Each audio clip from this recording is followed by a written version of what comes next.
Hey everybody, what's going on? Welcome back to another episode of the Saturdays in Stores podcast, brought to you right here on the Crossover channel. So today we got to see Dan Hurley and UConn beat Gonzaga at Madison Square Garden, number 18 team, 3.5 point underdogs going into this game against the Gonzaga Bulldogs, take down the number 8 team in the nation. And tonight, Dan Hurley picked up his 300th win as a collegiate head coach. So congrats to Dan Hurley on that. Huge accomplishment. Hope to see many, many more wins on the way. And just an absolute classic of a game that we got to see at the Garden today. Wire to wire, super competitive, super close throughout the game. There were several points where UConn looked like they were about to pull away and Gonzaga answered. And then right when Gonzaga looked like they were right on the brink of being able to take the lead or perhaps, kind of get UConn on the edge of their seats, UConn responded every single time. So we're going to talk about some of the takeaways of today's game that I had, along with quickly just previewing the Xavier matchup, which is going to be the Big East opener set to play at the XL Center for UConn on Wednesday. So as always, if you like this podcast, if you like the content on this channel, rate, review, subscribe. Please engage with the content any way you can. It all helps with YouTube's algorithm and being able to get this content out to more people. So let's talk about this Gonzaga game. UConn won 77-71, and overall, Liam McNeeley. He was a star of the night. He stole his show. He scored 26 points and added an additional. I'm looking at this as we speak. Additional 8 rebounds and 4 assists on top of that. He didn't shoot it particularly well from three, going 2 for 7. He had a lot of open looks that he missed, which is kind of a theme for this UConn team tonight. But he had some really big shots, had a lot of and ones, and was really, really solid at the line and made some really nice passes. So like that one dish where he was going into the lane, was able to pass it quickly over to Terrace Reed for a nice dunk to give you kind of a little bit of more breathing room as the game went on. But I mean, yeah, defensively, as I mentioned in the last episode, I talked about wanting to see further improvement from UConn in terms of defense and fouling. This team still very much has a fouling issue that needs to continue to be addressed by this coaching staff in every practice going forward. They fouled a lot tonight, and I think they've gotten a little bit better about it. They've been a little bit more disciplined, specifically down low, but they still foul a lot, and that's not going to fly as we get into the latter months of the season and heading into March and the tournament. So, that's definitely something that they need to continue to grow and improve on.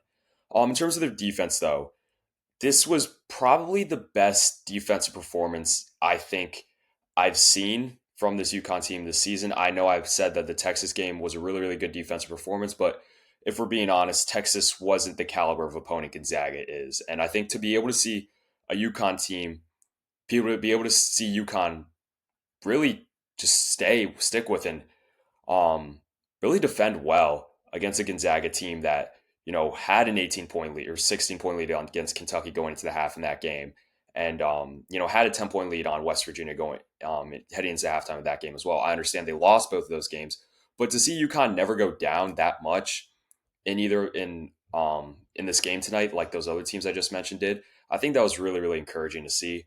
I think early in the game, their game planning and the way they defended Ryan Nemhard was really, really well planned out and executed by UConn. Eventually, as the game kind of settled in, Ryan Nemhard started being able to get to his spots and find his guys. He was also able to, score a little bit in terms of being able to get to the rim. But other than that, I mean, the defense they played on Graham Ike was outstanding today. I know Graham Ike's kind of been up and down as of late, but he had a really, really he had his best game this season against Kentucky, and I thought maybe that could definitely be a problem for UConn as they kind of struggle with their bigs getting into foul trouble. And I think Graham Ike was, going into this game, I thought Graham Ike could have potentially caused a lot of problems for them in the interior, being able to draw a lot of fouls and being able to get opportunities to score once those bigs were in foul trouble. But I think he finished tonight with only one made field goal, and he got into foul trouble actually very quickly. He was in foul trouble the whole game. And I mean, defensively, they just played really, really well on Graham Ike. In terms of the offensive, the defense around the perimeter, um, it's continuing to get better. It's pretty. The opposing teams, they pulled up a graphic during the game where since the Maui in the 3 games since, their opponents' 3-point percentage has gone down significantly than what they were allowing in the Maui Invitational. And it looks like as I'm watching, it does look like it has improved, but I think they still tend to get beat off the dribble at times. Um, and I think they need to be able to do a better job of being able to close out on shooters. And there was a point in the game where um, Intrant Ryan Emhart was bringing the ball down the court on the fast break, and there was a little bit of a miscommunication between Terrace Reed, Jaden Ross, and Sandiar on who was going to go out and guard Ben Gregg, who ended up getting an open look from three and hitting it. As Caravan had to come out and try to close out, but he was obviously too late. Gregg hit the shot, and I think just the miscommunications between Aiden Mahaney and the big, it's I think Terrace Reed, yeah, Terrace Reed, who was on the floor. They need to do a better job of communicating over ball screens, and they gave up some looks that I think shouldn't have been given up. But again, the defense has improved, and I think it's only going to continue to improve as they continue to hammer in and nail this in practice.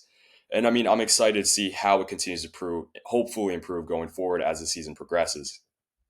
Um, just to add to that a little bit, Khalif Battle was awesome tonight. I was a very big fan of Khalif Battle's older brother, Tyus Battle, when he played at Syracuse. And, I've been following Khalif Battle since, he's been gotten up to the college ranks and been playing. And he's a player I definitely like, but it was really, really tough to see him play this well against, UConn. But, yeah, he played really well tonight. He unfortunately, well, not unfortunate for UConn, but unfortunate for him, he's kind of the victim of an announcer jinx late in the game as they think he was pretty close to breaking the Gonzaga record for consecutive free throws made, and the announcer called him the best free throw shooter in the country, and then he missed the back end of the 1-and-1 free throw when he got sent to the line late in the game, which would have put Gonzaga in a much better position to try to come back in that final 50 seconds of the game. But yeah, Khalif Battle kind of got to the rim at will at times. And he hit some big shots. Like the shots Gonzaga hit in this game, a lot of them were tough shots. So that's a credit to UConn's defense. Gonzaga is a very, very potent offensive team. Mark Few's system is one of the best in the country. Um, but I think at times it was just better. Oh, and UConn's defense was probably as good as it could have been in certain situations. But again, there were spots where they probably could have played a little bit better um, on the perimeter than what they did. And to kind of talk about the fouls a little bit, uh, foul trouble was definitely a big story in this game for UConn. Obviously, Samson Johnson hit the floor pretty hard in early in the first half and ended up exiting the game after only playing, I think it was 6 minutes in this game. And in the minutes he played, he looked really really good, both offensively and defensively. And his interior defense against Graham Ike, that was really impressive to see. And I mean, I don't know the severity of his injury. He didn't re-enter the game, so we all hope Samson Johnson gets back and back to form and is all good and fine and ready to play going forward. As if he's not available, then that's a huge problem for UConn, which again kind of leads into Terrace Reed picking up. Terrace Reed just has to be smarter going into the second half. Or my mistake, early in the second half, he picks up a really, really stupid third foul, which forced Dan Hurley to put Yusuf Sangari in the game. Now, I give a lot of credit to Yusuf Sangari for a guy who really didn't play at all last year, being in that freshman group who really didn't see the floor very much with how talented last year's team was. And then this year being behind, again, two talented fives in Samson Johnson and Terrace Reed. He hasn't seen a lot of playing time. He's still very, very raw, and it's evident on the court on offense. You see it on off. You see it. My mistake. You see it on offense where, for example, at a point in the game, I think he was supposed to come up to the 3-point line to get a pass to be able to set up a DHO, and Liam McNeeley's looking for Yusuf, but he's not there. He's not in the spot he needs to be. He's still down by the free throw line. So that's obviously something that you're not really comfortable doing, having Yusuf Sangari play crucial minutes in a game that you kind of need to win. And I think that's just a fault on Terrace Reed. You need to be smarter. You need to put your team in a position to be able to give your team the best chance to win. And him picking up these fouls, like he did this against Texas too, where he got a foul, reach and foul, like 30 feet away from the basket. Just made no sense. And thankfully they were up big in that game. But this today, I mean, it was a close game, so that he got lucky and UConn got lucky that didn't end up hurting them, as Yusuf actually played really, really well. I give a lot of credit to Yusuf Sangare. Big shout out goes to him. He rebounded really well in this game. in the minutes he played. Um, he had two offensive rebounds and dished it out two open shooters that, I think Alex Caravan missed one and then he got it again, passed out to McNeeley, who was open and missed the three. But, it was really encouraging to see Yusuf, who, I don't know the vision this coaching staff has for him necessarily in terms of if he's going to see real minutes or high volume minutes going into next year, or maybe if he returns, still with the program and returns for a senior season.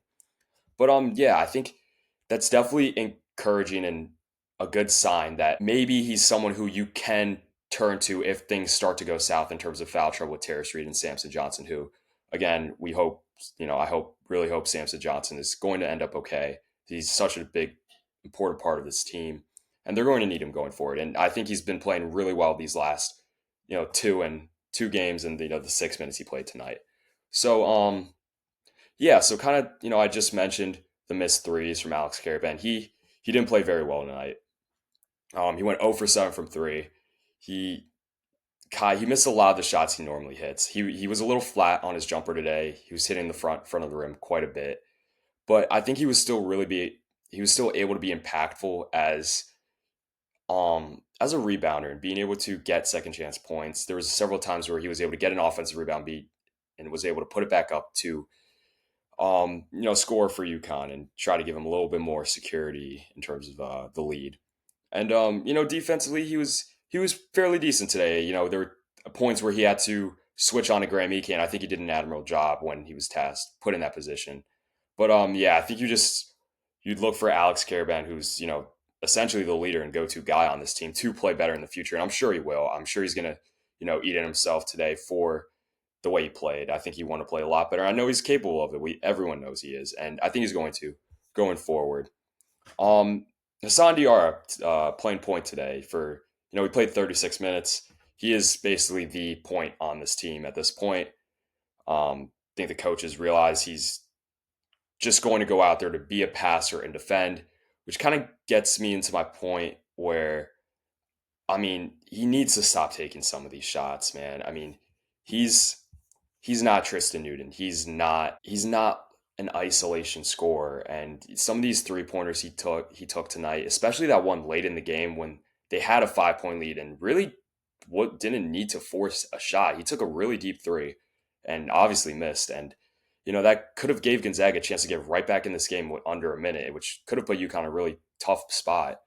Um, so I think he needs to be a little bit more this is not something you want to see out of a fifth-year player, someone who's been in the program for 3 years now. This is third season with UConn. I think that's something you don't expect to see out of a guy, and just the maturity level. I think he needs to show that a little bit more. But as a playmaker today, he was able to pick up 7 assists. Again, he's a talented passer, the best passer on this team, and he's going to have to be the point guard for this team. The Aiden Mahaney experiment didn't work.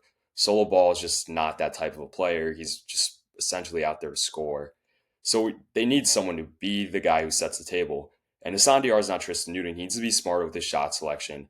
And I think that's just not the guy you want taking some of these shots late in the clock and at points where you probably want someone else taking a shot. I talked about this with the Maui Invitational, how he took some of those shots trying to tie the game or take the lead, and that just didn't make sense to me. But I think Hassan knows that. I'm sure the coaching staff is going to talk to him about it. Say, hey, listen, you try to maybe look for someone else to take some of these shots, or we don't need you to take those types of shots that you were taking in this game. But again, I think it's something he probably already knows himself, and I'm sure he's going to be a lot smarter with shot selection going forward and his decision making. But I definitely want to talk about Liam McNeeley again, just going back to him.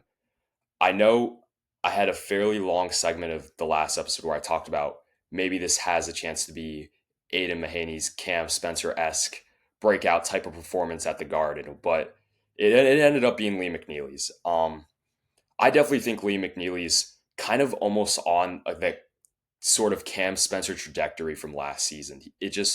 They're obviously different players and their game, the way they play isn't necessarily the same, but there are similarities between the two. I think obviously Cam's a more consistent shooter, but Cam Spencer was a fifth year, 23-year-old senior last season. And he'd seen everything you possibly can in college basketball. Liam McNeely's a freshman, And I got to give him a lot of credit because I talked about this in the last episode or two episodes before, where I really found it admirable how Liam McNeeley saw Alex Caravan was going to be out for a second straight game with a concussion against Baylor, and he took it upon himself to be the leader and be kind of the go-to guy in that game. And I understand he didn't shoot it necessarily consistently in that game, nor tonight from three, but he hit a lot of the big shots, and he's shown up for these big games, like against Baylor at Gamble Pavilion, and tonight against Gonzaga at the Garden. And I mean, he's I think it's already evident some of the improvement that he's had from the beginning of the season to now, or some of maybe just easing into the flow of playing college basketball. He's making really good decisions when going to the lane. He attacks the basket really well for someone who's his size, playing on the wing, playing as a forward. And he's not someone who wows you with his athleticism or his quickness. Again, kind of like a Camp, but he's fairly smart in how he decides to go to the lane and is able to draw fouls and make those pump fakes and dish it off to someone like a Terrace Reed or Samson Johnson. And then he's able to step out and hit threes when you need them. And he didn't shoot it very well from three tonight, going 2 for 7, but he hit big shots that mattered. And I think that's really, really important and crucial for this team. They need him to be one of those guys that they can look to take on some of the scoring burden that they're going to need from this team. A team that lost 81% of their scoring volume from last season.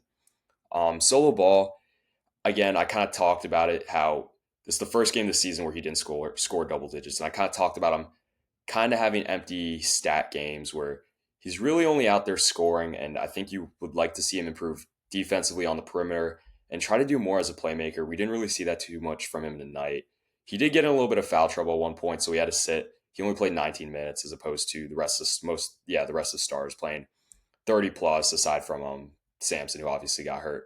But I think just I think you want to look for Solo to try to, if he's only going to be out there to score, try to be a little bit more assertive in attacking and try to maybe add a little bit of playmaking to his game.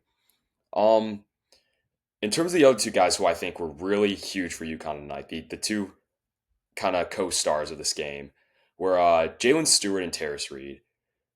Terrace Reed, obviously coming off the bench for Samson, ended up having to play a lot more minutes tonight because of the Samson injury. And he played 23 minutes, obviously was a little bit limited and restricted because of the foul trouble. But he scored 12, and, he had several and ones tonight. I think he had two, I want to say. And, I mean, he shot well at the line. And, just on the glass, he only had 6 rebounds tonight instead of his kind of normal around the 10 to 11 rebound mark. But I mean, just he seems super reliable as a rebounder, and he definitely reminds me a little bit. I could definitely see the trajectory of him trying to follow along the Adama Sanogo type of path line. And I talked about it. I think that's the vision this coaching staff has for him, where he's going to be able to put himself in a position to come back next year and be kind of that hopefully dominant low post presence that Adama Sanogo was for them 2 seasons ago. So, I hope he continues to improve in his discipline in terms of fouling and also just being able to process the game and not make some of the sloppy mistakes or turnovers he tends to make from time to time. Not as bad as he was in that and doing that at Michigan, but he's definitely improved from the time his tape at Michigan and now. But I think, obviously he still has room to grow. And I think the sky's the limit for Terrace Reed. But Jalen Stewart, there were several points throughout the game where it looked like UConn was starting to let this lead get away from them and kind of let Gonzaga get back in this game. Before you know it, Jalen Stewart checks in the game and will come down, hit a three, get an offensive rebound, put it back up, or get an and one. And I mean, or I'm sorry, not an and one. I don't think he shot any free throws tonight. But I think just a spark that Jalen Stewart's could potentially provide this team off the bench, like we saw in the Memphis game where he came off the bench and scored 16, really keeping them in the game in that first half. And then tonight, where he was able to kind of spark a run from UConn, I believe twice in this game, where, like I mentioned, UConn was kind of letting Gonzaga creep back up and dig a little bit into that lead. And Jalen Stewart was able to come in the game and say, not so fast. I'm going to give UConn a lot more breathing room once again. And I think that's like it's going to be so crucial for this team. I talked about how I really believe Jalen Stewart is embracing this glue guy role for this UConn program. And if he continues to play the way he has and really like, I think he's one of this out of the sophomore class, obviously solo start. So I think he gets it. Jaden Ross, I don't think is there just yet, but I think definitely can get there. Jalen Stewart, I think gets it. It's just a matter of being able to do it consistently, being able to do the small things, get on the glass, play tough defense, hit open shots, just being all around glue guy. I think was really important tonight and is going to be so important for this team as we continue to get and once we enter Big East play, which comes up this Wednesday. Um, I think it's super. It's just fun to see because this is a guy who came on late in the year last year, specifically late into Big East play and into the Big East tournament. It was starting to get some minutes where, if Caravan went to the bench, he could come in and provide a little bit of a spark. And I think he had a lot of hype, which was built on some of his performances from last year, specifically the Big East tournament game again, the Big East championship in the tournament against Marquette, where UConn was pretty tight with Marquette, and then Jalen Stewart comes in, hits three huge threes, and kind of allows UConn to pull away as they were able to build off that. I think a lot of hype was built around Jalen Stewart following that game, and I think early in the early stages of the offseason following last year and kind of over the summer, I think a little bit of NBA talk, some of that hype started building around Stewie. But I think kind of to start the year, he was a little. I think the coaching staff mentioned he wasn't exactly where they wanted him to be just yet. But I think what he's shown lately kind of shows that he is kind of trending back towards that legit NBA prospect type of player that we all kind of start to see him show that he might be able to be. So I think that was, just really encouraging seeing that. It's been super fun watching the growth of Stewie from last year to this year so far. Um, in terms of Aiden Mahaney, I know I had I know I had a very fairly long segment talking about how I kind of saw this game as a really big opportunity for him to kind of hopefully break out or reemerge again at following that, Baylor game and then him only playing 6 minutes against Texas. But in the minutes he played tonight, he looked really bad. Um, there was a stretch where UConn had a 5 point lead and he entered the game and then he picked up a 10-second violation. He didn't bring the ball past half court in time.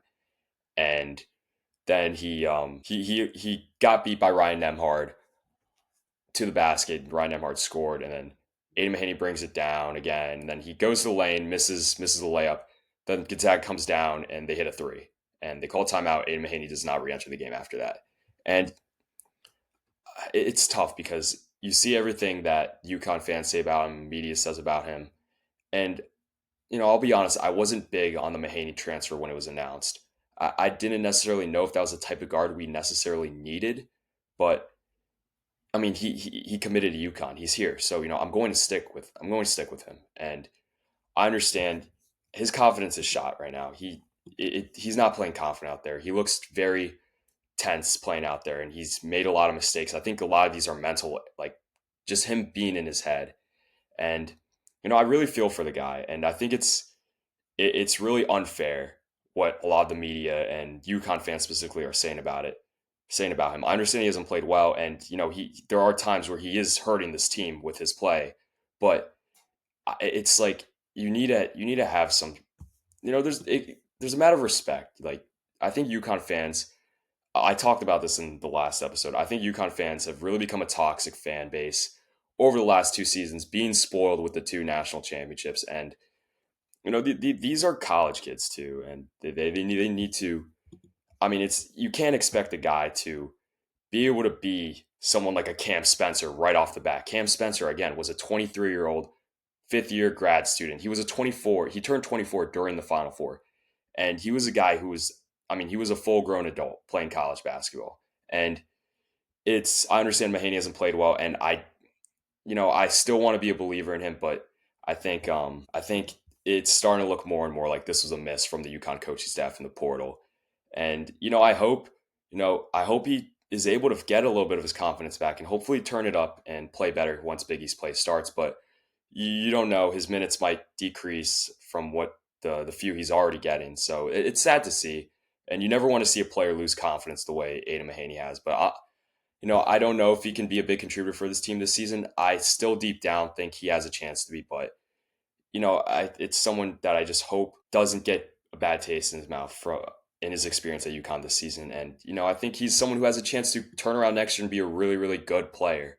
And if you lose him in the portal, then it is what it is. But I think he's someone who can really contribute to the team next year. And I just hope he continues to learn things and hopefully improve and gain some of his confidence back. But yeah, I think that's pretty much going to cover everything for this Gonzaga game. Just to preview the Xavier matchup a little bit. So that's going to open Big East play. That's being played at the XL Center on Wednesday in Hartford. But I think that this game is this is going to be a tough game for UConn. I understand it's being played at home, and UConn's been undefeated at home through last season, and I know they play very well when there's energy in the building. I think this XL game is going to have a lot of people there, a lot of energy in the building. Hopefully, I know they've already advertised it as a whiteout, so that'll be cool to see. I won't be there, but I'll watch it on TV. But there's the fun stat that UConn has won more national championships in the last 10 years than they've won Big East openers. So I think has a chance to be a sneaky game where Xavier could potentially end up beating UConn fairly handedly. Hopefully not, but I think they kind of pose a little bit of a matchup nightmare for UConn with some of their bigger guards. Marcus Foster is 6'5", fifth year senior who played really well last season. And then Ryan Conwell, 6'4", transferred from that really, really good Indiana State team last year that had Robbie Avila.